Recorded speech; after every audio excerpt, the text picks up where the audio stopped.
Quick question. Is there any real difference between I have to be at work by 9 and I'm supposed to be at work by 9?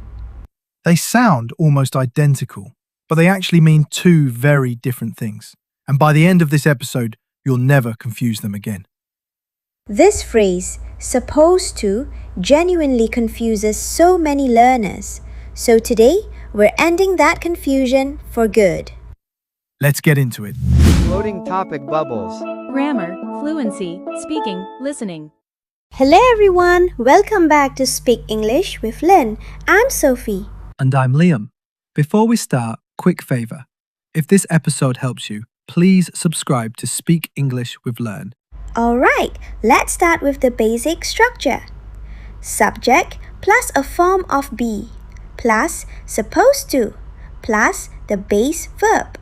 Like, I am supposed to, you were supposed to, she is supposed to, and so on.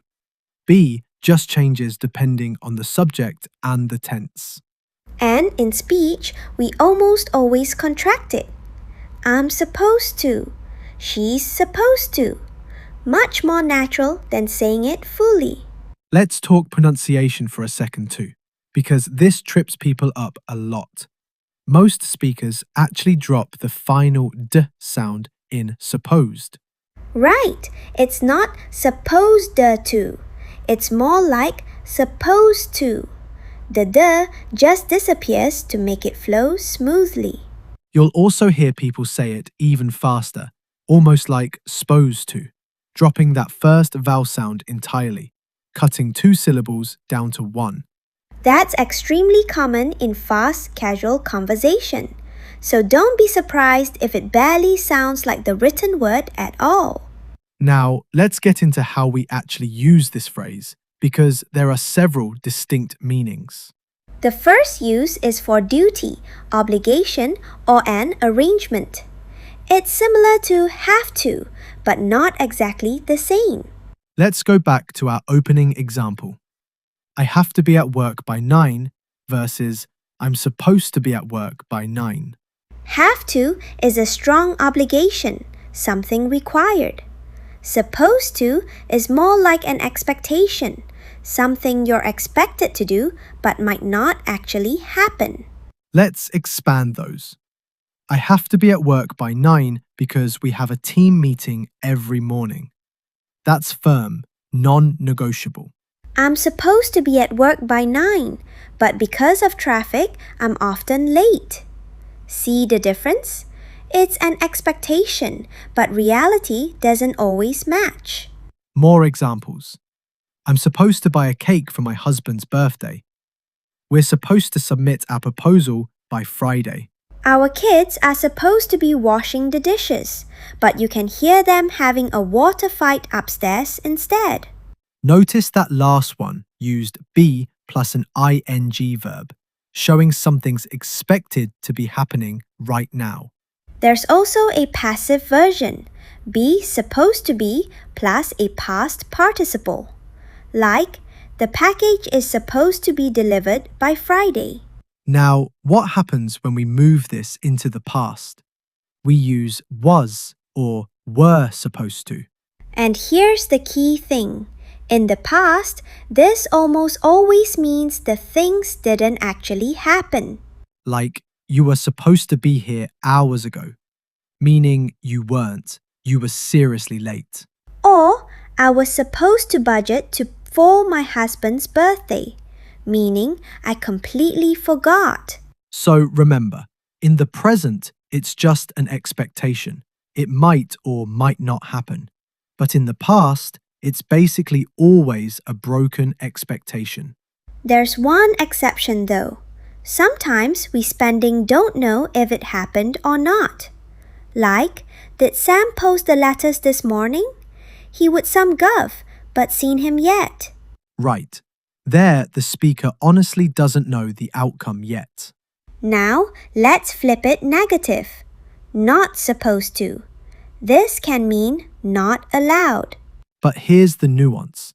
It's actually a bit weaker than a strict rule. There's this underlying sense that someone might do it anyway.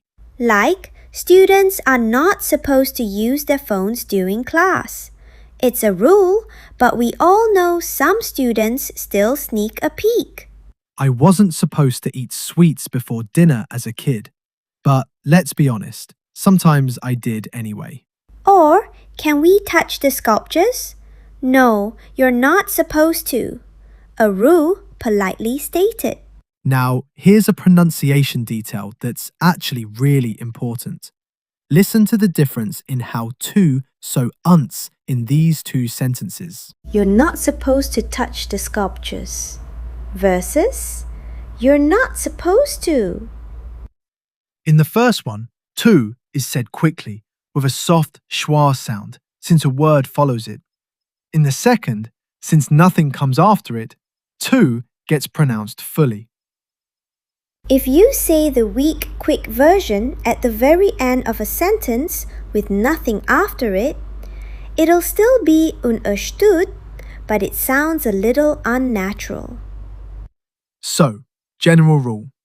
Weak to before another word, full to when it's the last word in the sentence.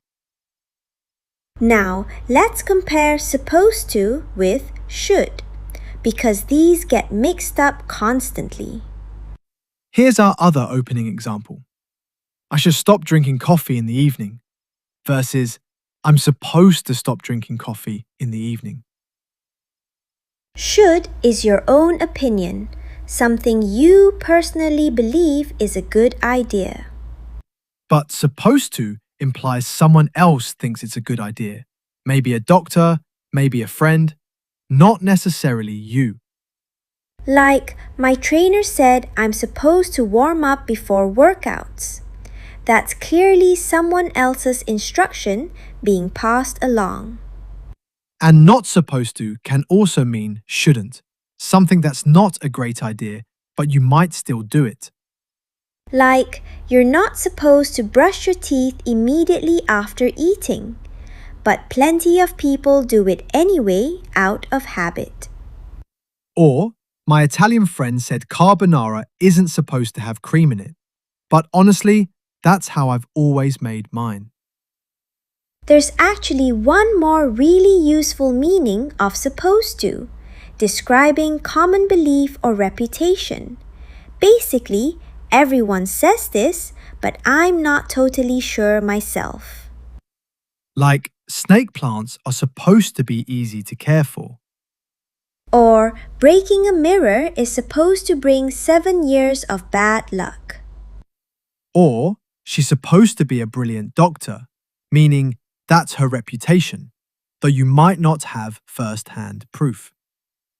And you'll often see these sentences followed by but, adding your own personal experience or a different opinion. Like, snake plants are supposed to be easy to care for, but I somehow managed to kill mine within a week. A very relatable example. Alright, let's do a quick recap of everything we covered. Use 1. Duty or expectation. Similar to, but weaker than, have to. Use 2. In the past, almost always means it didn't happen. Use 3. Negative form means not allowed, but softer, with a sense someone might do it anyway. Use 4. Comparing to should, supposed to implies someone else's opinion or instruction, not your own. And use 5. Describing common belief or reputation, what taking generally say, even if you're not sure it's true. Plus, don't forget that pronunciation detail. Weak to mid-sentence, full to at the very end. If today's episode made supposed to finally click for you, please like this video, subscribe to Speak English with Learn, and share it with someone learning English too. And here's your challenge for today. Tell us in the comments something that's supposed to bring good or bad luck where you're from, and whether it's ever actually been true for you. We genuinely love reading these. Thank you so much for being here today. See you in the next episode. Bye, everyone.